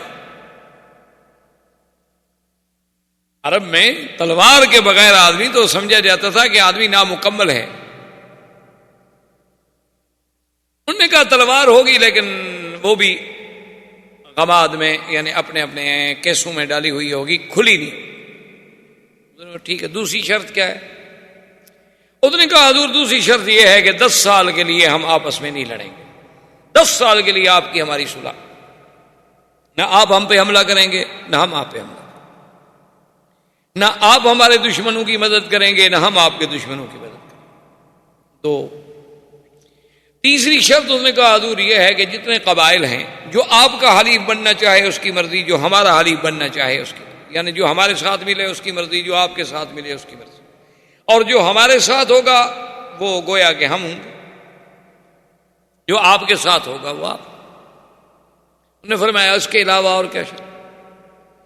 اس نے کہا حضور ایک ہماری اور شرط یہ ہے کہ اگر کوئی بندہ مسلمان ہو کے مکہ چھوڑ کے مدینہ منورہ چلا جائے اور اس کا ہم مطالبہ کریں یعنی ہم مانگیں تو آپ کو واپس کرنا ہو، اور اگر کوئی مسلمان خدا نہ کرے مرتد ہو گیا وہ واپس مکے آ جائے، آپ چاہے مانگیں گے بھی تو ہم نہیں دیں گے۔ ٹھیک، ساری باتیں جب ہو گئی حضور نے فرمایا ٹھیک مجھے ساری باتیں قبول۔ آپ نے فرمایا حضرت علی سے کہ حضرت علی اور معاہدہ لکھو۔ ابھی معاہدہ نہیں لکھا گیا تھا کہ ابو جندل اسی سہیل ابن عمرو کا بیٹا تھا، جو سہیل صلح کے لیے آیا ہوا اسی کا بیٹا ہے، وہ مسلمان ہو چکا تھا اور اس کو اس نے قید کیا ہوا تھا گھر میں کہ بھئی تم مدینے کہیں بھاگ نہ جائے۔ اس کو پتا چلا نا کہ حضور اتنے قریب آ گئے ہیں تو اس نے اپنا رشتہ داروں سے مل ملا کے اسی زنجیروں کی حالت میں بھاگا اور جناب پہنچ گیا۔ وہ مسلمان نے دیکھا تو اللہ اکبر یا خونا ابو جندل صحابی ہمارا ایک آ گیا، مسلمان ہمارا ایک آ گیا۔ اور جب حضور کے سامنے آیا اس نے سلام کیا تو سہیل نے کہا یا رسول اللہ آپ کا ہمارا معاہدہ ہو چکا ہے، ھذا اول اسیر، یہ پہلا آدمی ہے جو آپ نے ہمیں واپس کرنا. حضرت عمر کھڑے ہو گئے, انہوں نے کہا کہ حضور ابھی ہم نے سلح نہیں لکھی, ابھی تو ہمارے معاملات طے ہو رہے ہیں, سلح نامہ لکھا ہی نہیں گیا, فریقین کے دستخط بھی نہیں ہوئے, تو اب ہم کیوں عمل کریں؟ حضور نے فرمایا اما یکفی کا کلمہ یا عمر, عمر زبان سے نکلی ہوئی بات کافی نہیں ہوتی, بندہ اپنی زبان سے نکلی ہوئی بات کا پابند نہیں ہوتا. اس نے کہا چپ کر گیا. سہیل نے کہا حضور پہلے یہ میرا قیدی واپس کرو, اس کے جا کے میں وہاں چھوڑاتا ہوں, پھر واپس آ کے سلح لکھوں گا. تو حضور نے فرمایا ابو جندل واپس چلے جاؤ. اس نے کہا حضور مجھے پھر دشمنوں کو دے رہے ہیں آپ. حضور نے فرمایا چلا اللہ ان یجعل لک فرجا مخرجات, اللہ تمہارے لیے کوئی راستہ پیدا کریں گے. اور اسی زنجیروں کی حالت میں سہیل نے کہا کہ ابو جندل سے کہ چلو, ابو جندل کو لے کے چلے. حضرت عمر جناب آہستہ آہستہ ابو جندل کے قریب گئے. اس نے کہا ابو جندل ان المشرکین نجس ودمہم دم کلاب, یہ مشرکین پلیت ہوتے ہیں, ان کا تو خون کتے کا خون ہوتا ہے, یہ تلوار میں تمہیں دیتا ہوں, مارو اس کو اڑا دو. تم تو معاہدے میں شریک نہیں ہو نا, تم تو پابند نہیں, تم تو قیدی ہو ان کے پاس. معاہدے میں تو ہم پابند ہیں نا جو یہاں موجود تھے, انہوں نے معاہدہ کیا, تم تو معاہدے میں شریک نہیں ہو, تم تو خود قیدی ہو. تم کون سے معاہدے کے پابند ہو؟ آہستہ آہستہ عمر ساتھ جا رہے ہیں اور تلوار دینے کی کوشش کر رہے ہیں. اس نے کہا کہ نہیں میرا باپ ہے. مشرک ہے الگ بات ہے, لیکن باپ تو ہے نا. اس نے کہا کہ نہیں کیا باپ ہے, کافر ہے, اڑاؤ اس کو. لیکن ابو جندل نے ہمت نہ کی. حنا علی ابیہ, اپنے شفقت باپ کی محبت جو تھی وہ غالب, وہ لے کے چلا گیا. اس نے جا کے ابو سہیل کو وہیں چھوڑا, ابو جندل کو وہیں چھوڑا اور واپس آ گیا. حضور صلی اللہ علیہ وسلم نے فرمایا علی لکھو. حضرت نے لکھا بسم اللہ الرحمن الرحیم. اس نے کہا لا یا رسول اللہ ما نعرف الرحمن الرحیم, ہم تو نہیں جانتے رحمان رحیم کیا ہے. یہ نہ لکھیں, آپ لکھیں باسمک اللہم. حضور نے کہا لکھو. حضرت نے لکھ, چلو بھائی رحمان بھی اسی کا نام, اللہ اسی کا. اور حضرت علی نے لکھا بن محمد الرسول اللہ. یہ معاہدہ کس کی طرف سے ہو رہا ہے؟ حضور کی طرف سے اور سہیل ابن عمرو کی طرف سے. سہیل نے کہا لا یا رسول. اس نے کہا حضور یہ نہیں ہے, ہم تو معاہدہ کرنے آئے ہیں آپ کے ساتھ, رسول اللہ کے ساتھ نہیں. اگر ہم نے آپ کو رسول اللہ مان لیا اور اس معاہدے پہ دستخط کر دیے تو جھگڑا کس بات کا ہے پھر آپ کے ساتھ ہمارا؟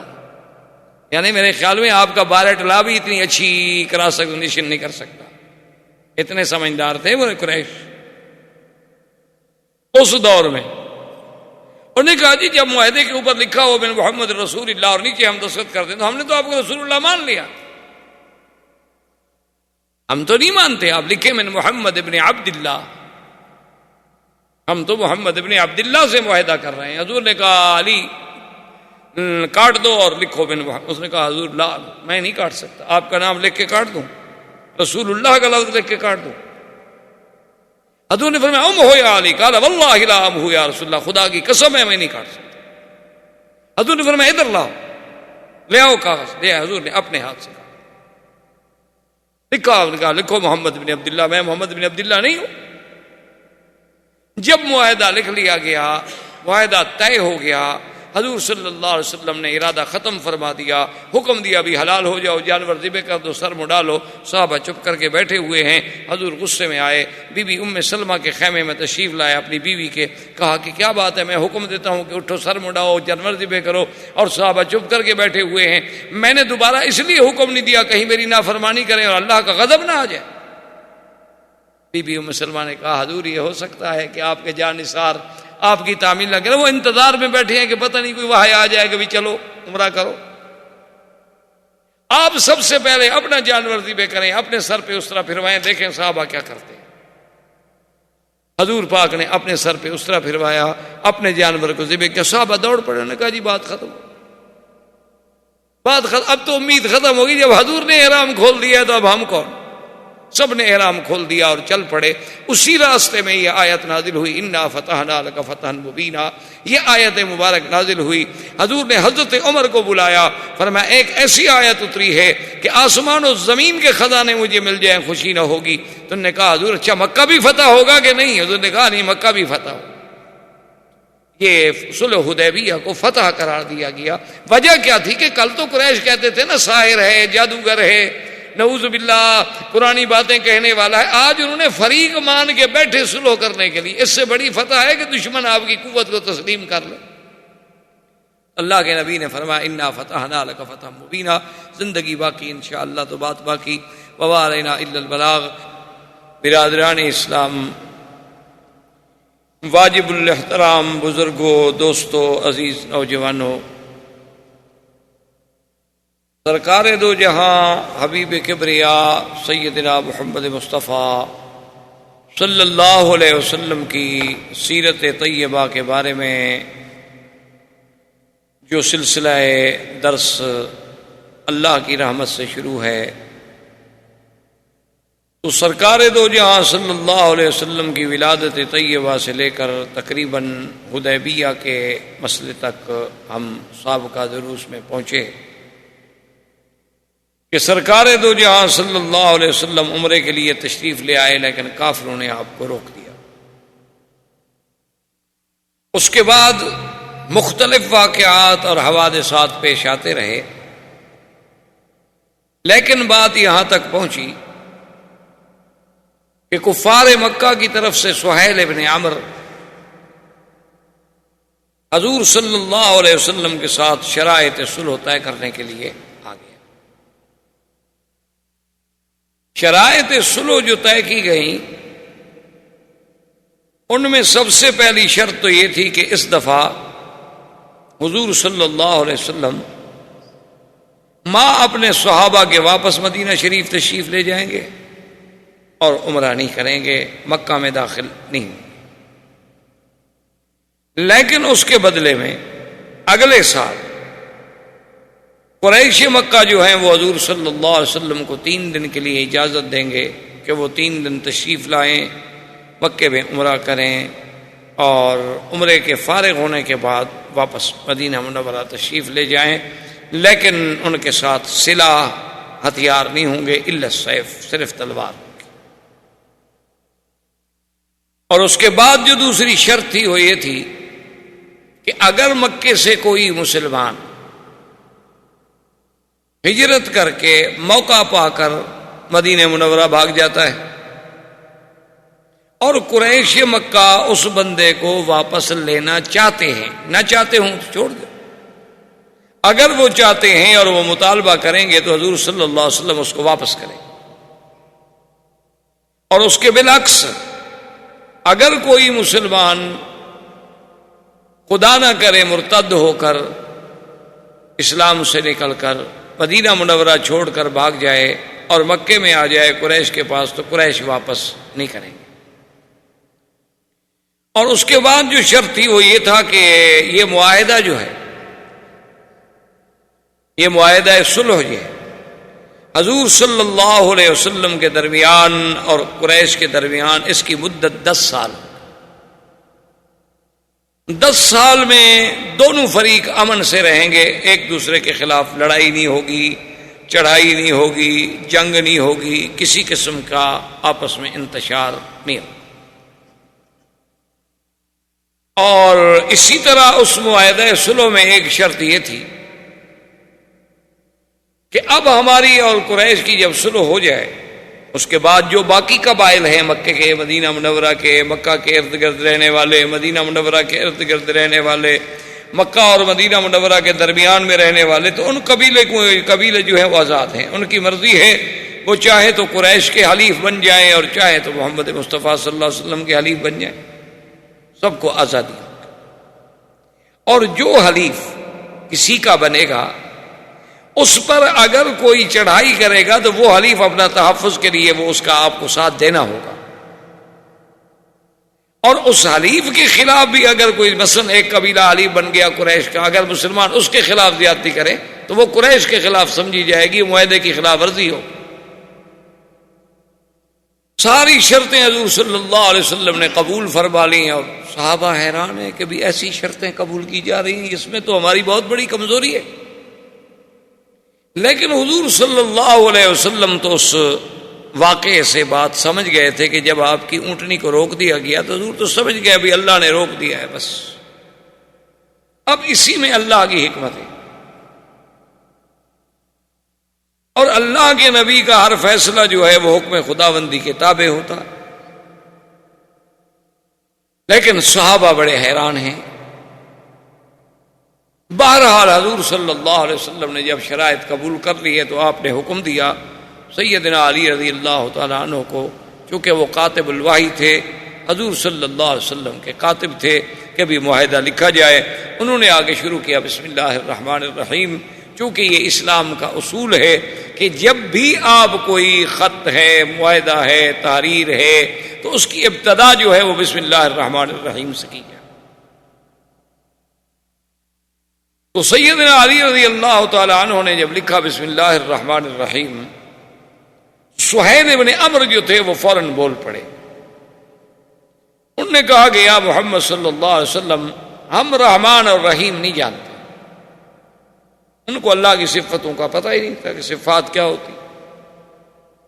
ہم تو صرف اللہ کو مانتے ہیں، خدا کو مانتے ہیں کہ وہ آسمانوں اور زمینوں کا خالق ہے، مالک ہے۔ ہم رحمان رحیم تو جانتے نہیں، آپ لکھیں بے اسم کا اللہم۔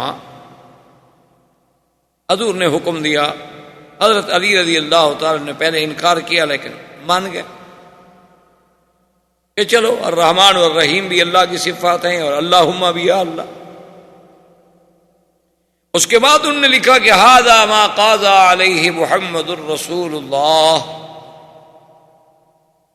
کیونکہ معاہدہ تھا نا حضور کے درمیان میں اور قریش کے درمیان، قریش کی طرف سے سہیل بن عمرو، اور مسلمانوں کے تو قائد، مسلمانوں کے آقا سردار محمد مصطفیٰ صلی اللہ علیہ وسلم۔ لیکن سہیل بن عمرو نے کہا کہ یا رسول اللہ یہ بات نہیں ہے۔ حضرت علی نے لکھا ہے محمد الرسول اللہ صلی اللہ علیہ وسلم۔ اگر ہم آپ کو محمد الرسول اللہ تسلیم کر دیتے ہیں تو پھر آپ کا ہمارا جھگڑا کیا ہے؟ ہم جو سلو کر رہے ہیں وہ آپ کے ساتھ کر رہے ہیں ایز اے محمد ابن عبداللہ۔ ہم اللہ کا رسول تو مانتے نہیں۔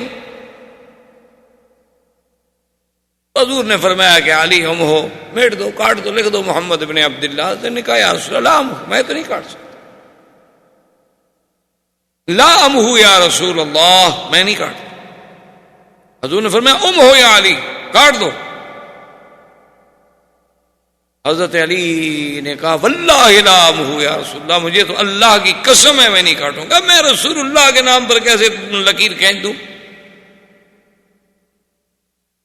اسی لیے ہر بات کو علماء، محدثین، ائمہ فقہا جو ہیں نا وہ اسی قرآن و حدیث کی گہرائیوں میں جاتے ہیں، بات کو سمجھتے ہیں۔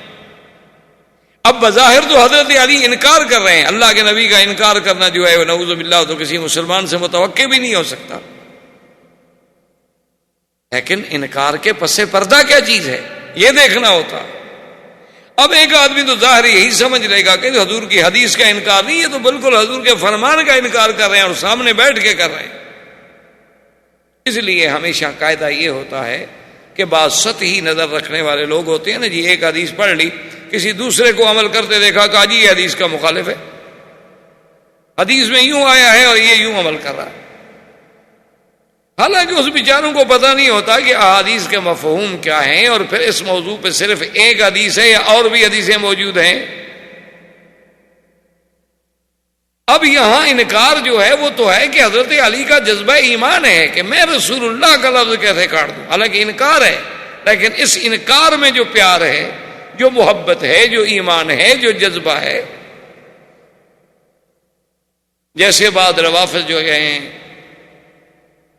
وہ بڑا دنیا میں شور کرتے ہیں کہ حضور پاک صلی اللہ علیہ وسلم نے فرمایا تھا کہ ایتونی بکتاب، کاغذ لے آؤ میں لکھ دوں، تو حضرت عمر نے روک دیا، کہا حسبنا کتاب اللہ، اللہ کا قرآن کافی ہے۔ کہ دیکھو جی اللہ کے نبی کا انکار کر دیا، اللہ کے نبی کی بات نہیں مانی۔ تو حالانکہ یہ بات سمجھنے والی ہوتی ہے. حضرت عمر کا مقصد جو تھا، مفہوم یہ تھا کہ آپ کی تکلیف کا وقت ہے یا رسول اللہ، مرض الوفات ہے. جب اللہ کا قرآن جیسی جامع کتاب ہمارے پاس موجود ہے، آپ کو کیوں تکلیف فرماتے ہیں؟ یعنی کیا کوئی چیز ایسی اگر دین کی ہے، دین تو مکمل ہو چکا ہے، اللہ کا قرآن آ گیا کافی. مقصد حضور کی محبت اور پیار تھا. جیسے حضرت علی رضی اللہ تعالیٰ عنہ کا مقصد جو ہے وہ محبت تھی، وہ عظمت لفظ رسول تھی کہ اللہ کے رسول کے نام پر میں قلم پھیر دوں، یہ کیسے ہو سکتا؟ حضور نے فرمایا اچھا علی ادھر دکھاؤ، مجھے دکھاؤ. کہاں ہے؟ پیش کیا. حضور نے خود کاٹ دیا اور میں لکھو محمد ابن عبداللہ. اب جب حضور خود کاٹ دے تو حضور کا ہاتھ تو نہیں پکڑ سکتے حضرت. اسی اسنا میں شور ہو گیا صحابہ میں. شور جب ہوا حضور نے فرمایا دیکھو کیا ہے. سہیل بھی گھبرایا کہ باہر کیا شور ہو گیا ہے. تو ابو جندل جو ہیں، یہ کنیت ہے ان کی، یہ اسی سہیل ابن عمرو کے بیٹے تھے اور یہ مسلمان ہو گئے اور باپ نے ان کو گھر میں قید کر رکھا تھا. اس کو موقع ملا، وہ بیچارہ اسی طرح زنجیروں کے ساتھ ہی بھاگ کے آ گیا اور یہاں پہنچ گیا. جب صحابہ نے دیکھا انہوں نے کہا الحمدللہ الحمدللہ، ابو جندل آ گیا، ابو جندل آ گیا. لیکن جب ابو جندل سامنے آیا تو سہیل ابن عمرو نے کہا کہ یا رسول اللہ آپ کا ہمارا معاہدہ ہے اور یہ ہمارا سب سے پہلا قیدی ہے جو ہم واپس لینا چاہتے ہیں. حضور صلی اللہ علیہ وسلم نے فرمایا ٹھیک. حضرت عمر کھڑے ہو گئے، انہوں نے کہا کہ یا رسول اللہ ابھی تو ہمارا معاہدہ تعریف نہیں ہوا، معاہدے پہ دستخط نہیں ہوا. لیکن حضور نے فرمایا اما یکفی کا قول الرسول صلی اللہ علیہ وسلم. عمر اللہ کے نبی کا زبان ہے، قول ہے. جب ہم زبان سے کہہ چکے ہیں کہ ہم یہ شرطیں قبول ہیں، دستخط نہ ہوں، معاہدہ نہ لکھا جائے، تو یہ بات تو نہیں. اللہ کے نبی کی یہ شان نہیں ہے کہ جو بات زبان سے ہو جائے پھر اس پہ قائم نہ رہیں. ہم اپنی بات پہ قائم ہیں. ابو جندل میں حکم دیتا ہوں کہ واپس جاؤ. بعض روایات میں یہ بھی آتا ہے کہ ابو جندل نے درخواست کی. اس نے کہا کہ یا رسول اللہ صلی اللہ علیہ وسلم ٹھیک ہے، آپ مجھے پھر کافروں کے ہاتھ میں واپس کرنا چاہتے ہیں، دشمنوں کے ہاتھ میں دینا چاہتے ہیں، میں آپ کے حکم پہ ہر قربانی دینے کے لیے تیار ہوں، لیکن جتنی دیر یہ معاہدہ ہو رہا ہے، سلو ہو رہی ہے، اتنی تو مجھے اجازت مل جائے کہ میں بیٹھا رہوں اور آپ کا دیدار کر لوں. حضور نے فرمایا اب یہ بھی سہیل کے ہاتھ میں ہے، ہم اجازت نہیں دے سکتے، تم ان کے قیدی. سہیل نے کہا یا رسول اللہ میں یہ اجازت دینے کے لیے بھی تیار نہیں ہوں، بلکہ میں تو معاہدہ بھی بعد میں آگے لکھوں گا، پہلے میں جا کے اس کو قریش کے سپرد کرتا ہوں. حالانکہ بیٹا ہے لیکن کفر اسلام ہے، مذہب کی جنگ ہے، اور ہر آدمی جو ہے چاہے وہ غلطی پر بھی ہو اپنے مذہب کا دیوانہ ہوتا. اس نے جا کے سہیل کو واپس کیا، پھر آئے، معاہدہ لکھا گیا، دستخط ہو گئے. حضور صلی اللہ علیہ وسلم جب فارغ ہو گئے تو حضرت عمر حاضر ہوئے.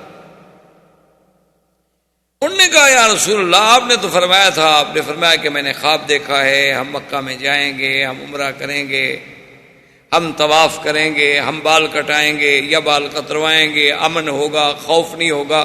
حضور یہ کیا ہے؟ اور ہم ایسی شرطیں قبول کر رہے ہیں. لماذا نقبل هذه الدنية في ديننا یا رسول اللہ، ہم دین میں اتنے کمزور ہو جائیں کہ ان کا بندہ آئے تو ہم واپس کر دیں اور ہمارا بندہ آئے تو ہم واپس نہ کریں، وہ واپس نہ کریں. یہ کیا بات؟ حضور نے فرمایا عمر پہلی بات کا جواب تو یہ ہے کہ میں نے یہ تو کہا کہ میں نے خواب دیکھا ہے مکے میں جائیں گے، کیا میں نے یہ بھی آپ سے اور صحابہ سے کہا تھا کہ خواب میں یہ بھی حکم ہے کہ اسی سال داخل ہوں گے؟ انہوں نے کہا حضور یہ تو نہیں، آپ نے کہا تھا کہ داخل لتدخلن المسجد الحرام، لیکن سنا نہیں تھا کہ اس سال جائیں گے. اور باقی رہی شرائط کی بات، تو ہم نے جو بھی شرائط قبول کی ہیں حضرت عمر، تمہیں یہ پتہ نہیں کہ انا رسول اللہ، میں اللہ کا رسول ہوں اور اللہ کے حکم کے بغیر تو میں کوئی بات قبول نہیں کر سکتا، اور مجھے یقین ہے کہ ہمارا اللہ ہماری مدد کرے. حضرت عمر چپ ہو کے چلے گئے، اور اسی وقت دو قبیلے بنی خزاعہ جو تھے وہ حلیف بن گئے محمد الرسول اللہ صلی اللہ علیہ وسلم، اور بنو بکر جو تھے وہ حلیف بن گئے قریش کے. انہوں نے کہا جی ہم قریش کے حلیف ہیں. بنو خزاعہ نے کہا کہ ہم حضور کے حلیف ہیں. یہ چونکہ اس لیے ان دونوں قبیلوں کو ذہن میں رکھنا ضروری ہے کہ دراصل یہی تو سبب بنے تھے اس صلح کو ختم ہونے کا، کہ قریش نے بنی خزاعہ پہ حملہ کر دیا. تو جب حضور کے حلیفوں پہ حملہ کیا تو معاہدہ تو توڑ دیا. اب حضرت عمر جوش میں آئے، حضرت ابو بکر کے خیمے میں آئے. انہوں نے کہا یا ابو بکر، حضور نے فرمایا تھا کہ خواب دیکھا ہے، اللہ کے نبی کا خواب تو سچا ہوتا ہے، وحی ہوتی ہے، یہ کیا ہو گیا کہ ہم مکے نہیں گئے؟ تو ابو بکر رضی اللہ تعالی عنہ نے، یہ توارد ذہنی اور توارد قلبی ہے کہ وہی لفظ ابو بکر کی زبان سے نکلے جو حضور کی زبان سے نکلے تھے. انہوں نے کہا عمر، حضور نے یہ بھی فرمایا تھا کہ اسی سال جائیں؟ انہوں نے کہا ہاں یہ تو نہیں فرمایا. انہوں نے کہا پھر ابو بکر دیکھو، ہم ایسی شرطیں قبول کریں، اتنا دب کے ہم صلح کریں کفار قریش سے، آخر کیوں؟ اس کا جواب پتہ ہے ابو بکر نے کیا دیا؟ کہا کہ ھذا رسول اللہ فتبع. عمر، اپنا عقل نہ لڑاؤ، وہ صلح کرنے والا عام بندہ نہیں، وہ تو اللہ کا رسول ہے. وہ کوئی عام لیڈر ہے، کوئی سیاسی قائد ہے، کوئی دینی جماعت کا ایک رہبر ہے، وہ تو رسول اللہ ہے. اور اتباع کرو جو اللہ کے رسول کا حکم ہے، اسی میں اللہ کی حکمت ہے. اب حضرت عمر بھی چپ ہو. حضور صلی اللہ علیہ وسلم نے حکم دیا کہ جن لوگوں کے ساتھ قربانی کے جانور ہیں وہ جا کے ذبح کر دیں،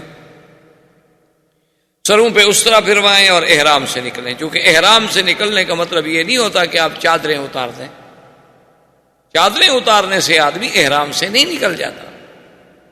مثلا آپ عمرہ کر لیں، آپ کپڑے احرام کی 2 چادریں اتار کے شلوار قمیص پہنیں تو آپ تو یہ سمجھیں گے کہ میں احرام سے نکل گیا. آپ احرام سے نہیں نکلے، آپ اسی طرح احرام میں جب تک کہ آپ سر نہیں مڈائیں گے یا بال نہیں کریں گے.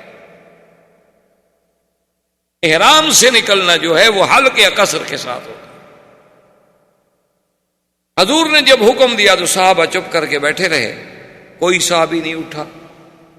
تو حضور صلی اللہ علیہ وسلم بی بی ام سلمہ جو آپ کی بیوی تھی، امہات المومنین تھی، ان کے خیمے میں آئے اور حضور بڑے جوش جلال میں کہ ام سلمہ ما بالو ہاؤلا، ان کو کیا ہو گیا کہ میرا حکم نہیں مانتے؟ اور اگر میں نے دوبارہ حکم پر اصرار کیا اور انہوں نے انکار کیا تو ہو سکتا ہے کہ اللہ کا عذاب آ جائے. تو بی بی نے عرض کیا کہ یا رسول اللہ آپ ناراض نہ ہوں، صحابہ بیچارے اس انتظار میں بیٹھے ہیں پروانے کہ شاید اللہ وحی نازل کر دیں کہ بھی جاؤ مکے میں داخل ہو جاؤ، اب مدد کریں گے. اللہ اگر بدر میں فرشتے اتار سکتے ہیں تو حدیبیہ میں نہیں اتار سکتے. وہ اس انتظار میں بیٹھے ہیں. آپ اپنے جانور ذبح کریں، اپنا سر مبارک پہ حلق کروائیں، آپ اپنا احرام کھولیں، پھر دیکھیں کہ صحابہ اتباع کرتے ہیں کہ نہیں کرتے. تو دراصل سیرت کے پہلو سمجھنے کا مقصد یہی ہوتا ہے کہ اسلام نے اور حضور کی سیرت نے یہ سبق دیا کہ آدمی مشورہ عورت سے بھی لے سکتا ہے. یہ نہیں کہ عورت کا مشورہ قبول نہ کیا جائے یا عورت کی رائے کوئی رائے نہیں ہوتی یا عورت کی شہادت کوئی شہادت ہی نہیں ہوتی، جیسے کہ مستشرقین اور اعدائے اسلام اور اعدائے دین پر پروپیگنڈا کرتے ہیں. حالانکہ دیکھیے اللہ کے نبی ہیں، صاحب الوحی ہیں، اور بیوی سے مشورہ کر رہے ہیں. اور پھر بیوی نے جو مشورہ دیا اس کو حضور نے قبول فرمایا. اور حضور صلی اللہ علیہ وسلم نے جا کر اپنے بدن جو تھے، قربانی کے جانور جو تھے ذبح کرائے اور اپنے سر پہ اسرا پھروایا اور احرام کھولا. بس اتنی دیر لگی کہ سب صحابہ نے جا کے ذبح کر دیے اور احرام کھول دیے. بی بی سلمہ نے کہا حضور اب دیکھ لیا، کسی نے کوئی دیر کی ہے؟ وہ تو وحی کے انتظار میں بیٹھے.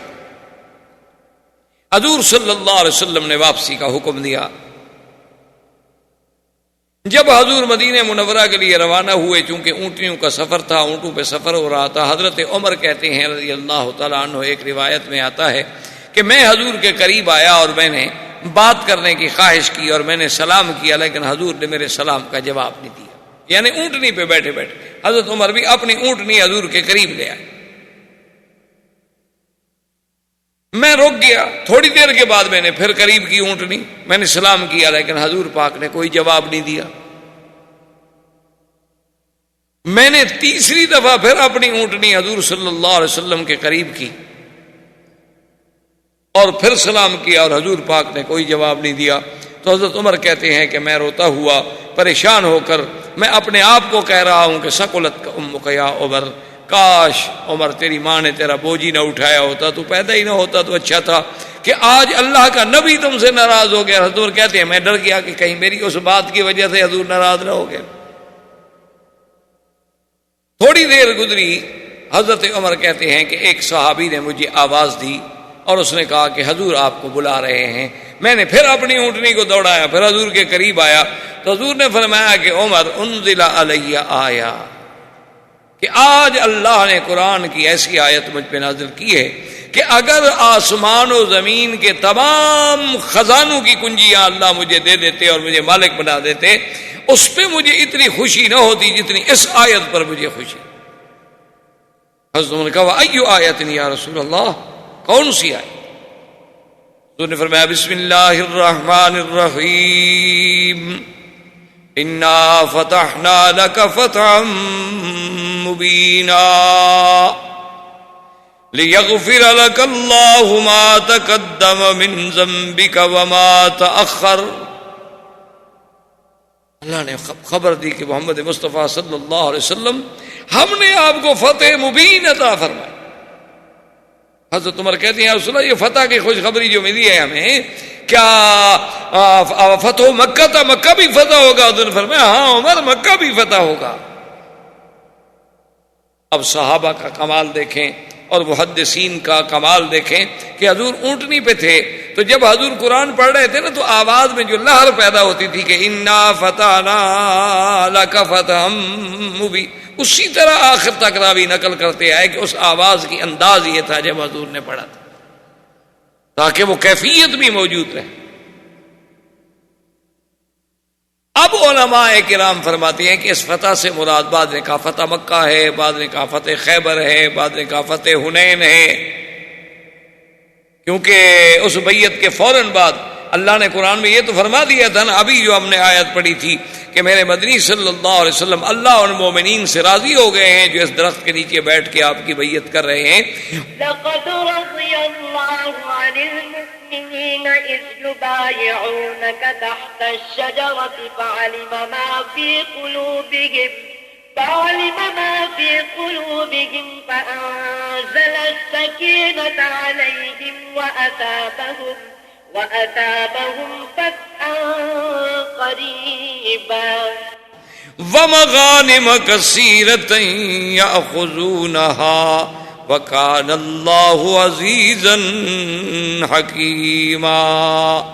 اللہ نے قرآن میں فتح قریب کی ایک خوشخبری پہلی آیات میں بھی دے دی تھی، لیکن اکثر مفسرین کرام یہ فرماتے ہیں کہ نہیں، فتح مبین جو ہے حضرت ابن عباس بھی یہی فرماتے ہیں کہ صلح حدیبیہ جو ہے یہ فتح مبین، یہی فتح. انہوں نے کہا کہ فتح مکہ تو ہے، فتح مکہ ہے، فتح خیبر ہے، اس کا دوسری آیات میں ذکر موجود ہے. حنین ہے، اس کا بھی اشارے قرآن میں موجود ہے، ومغانم کثیرۃ یاخذونها. لیکن انا فتحنا لک فتحا مبینا، اس سے مراد جو ہے وہ فتح مکہ صلح حدیبیہ. صلح حدیبیہ کو فتح مبین کیسے سمجھا گیا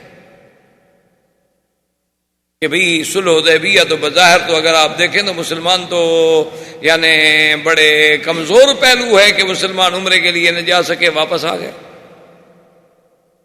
یعنی بظاہر تو کافر نعوذ باللہ اپنی بات میں کامیاب ہو گئے کہ ہم حضور کو اس دفعہ داخل نہیں ہونے دیں. مسلمان تو ناکام ہو گئے، واپس آ گئے. لیکن اللہ فرماتا ہے کہ یہ فتح مبین ہے، تو اس پر مفسرین کرام نے، علماء کرام نے، اللہ ان پہ قبروں پہ کروڑوں رحمتیں فرمائے، انہوں نے کہا کہ سمجھیں کہ صلح حدیبیہ ہی فتح مبین ہے. کیسے فتح مبین ہے؟ انہوں نے کہا کہ حضور صلی اللہ علیہ وسلم کے بارے میں کفار مکہ پہلے کیا کہتے تھے؟ وہ تو کہتے تھے نعوذ باللہ جادوگر ہے. کفار مکہ تو کہتے تھے کہ آپ شاعر ہیں، آپ کاہن ہیں، آپ جادوگر ہیں، آپ نعوذ باللہ خود قرآن بنانے والے ہیں. آپ اللہ کے نبی نہیں ہیں.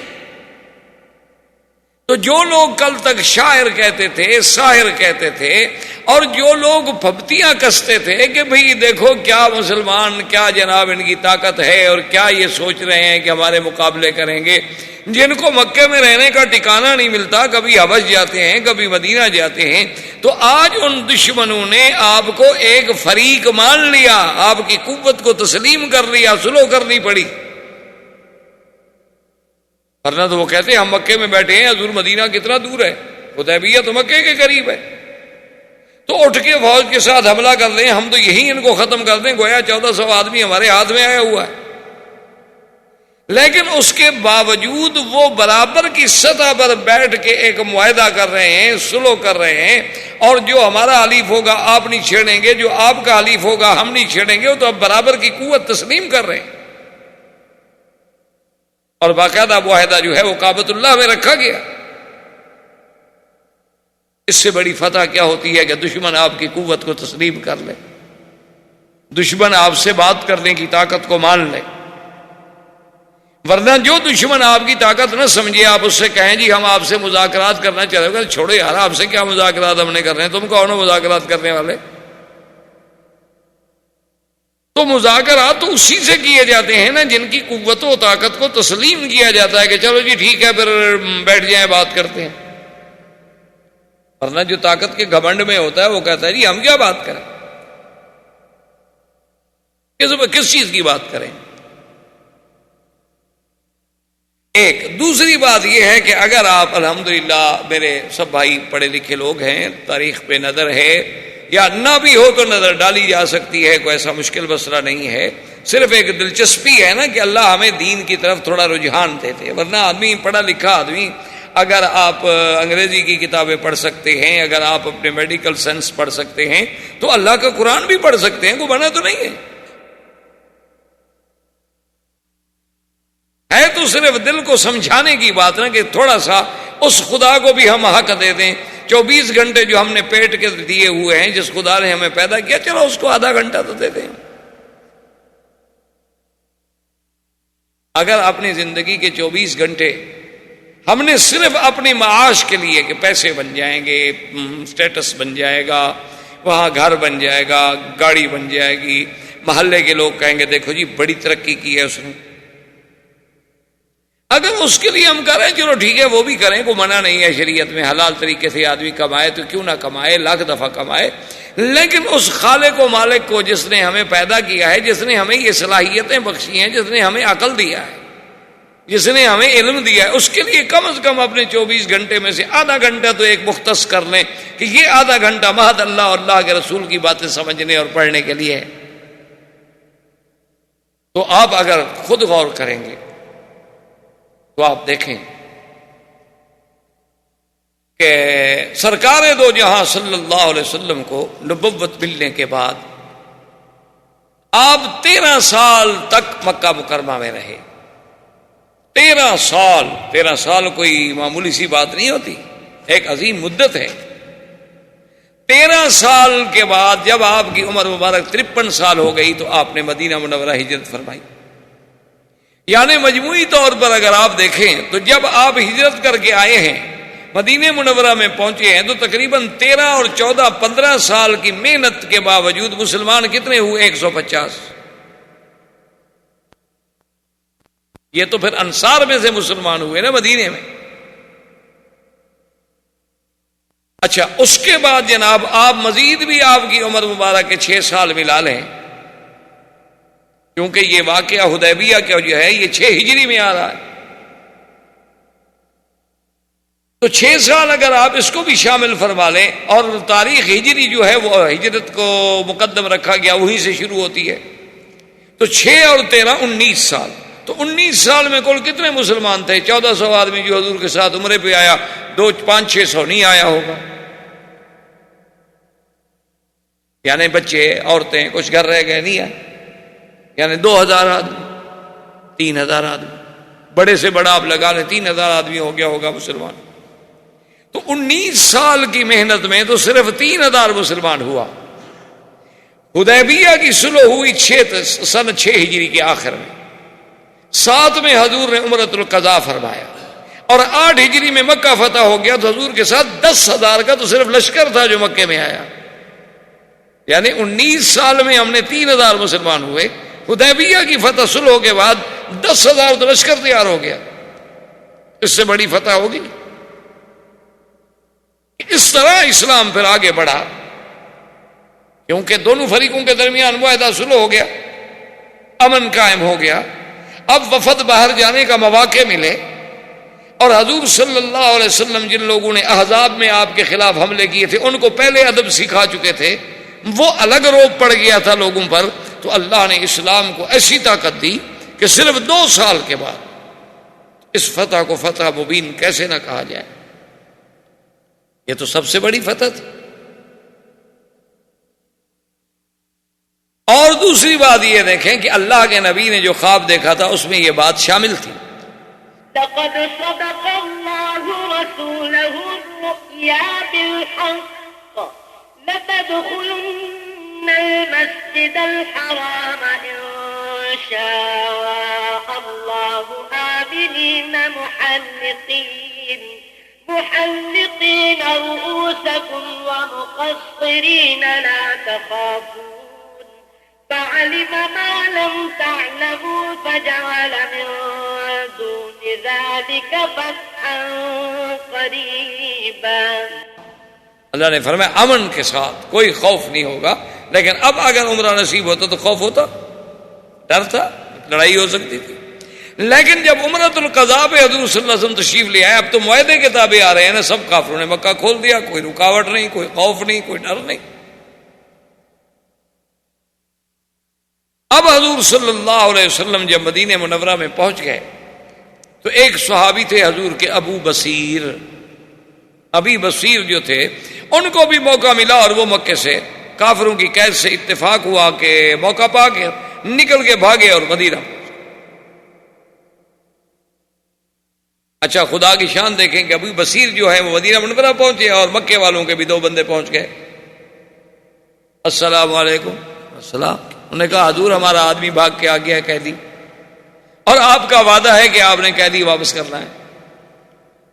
حضور نے بلایا ابی بصیر، تم بھاگ کر آئے؟ انہوں نے کہا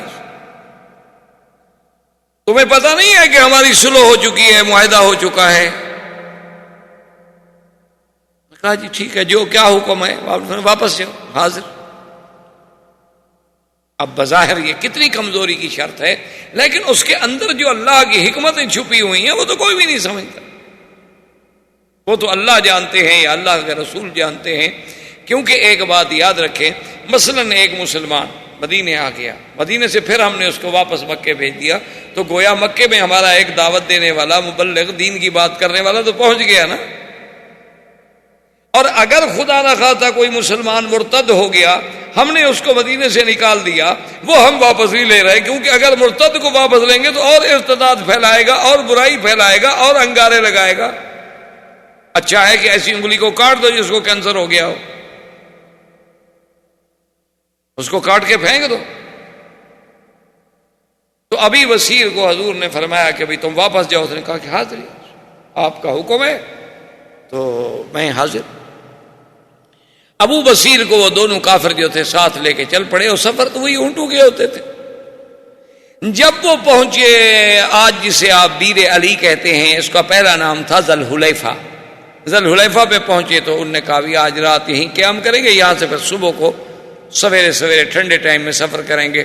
تو ان دونوں کے بعد تلواریں تھیں، تو ابی بصیر نے دیکھا کہ کوئی اللہ موقع دے دے۔ اس نے کہا دیکھیں اب حضور کا وعدہ تو ہو گیا پورا، حضور نے تو مجھے واپس کر دیا ہے۔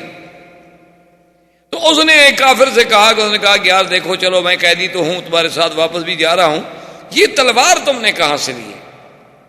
احباب کرام، اس کے بعد اب آپ اس مبارک سلسلے کی CD نمبر 23 سماعت فرمائیں۔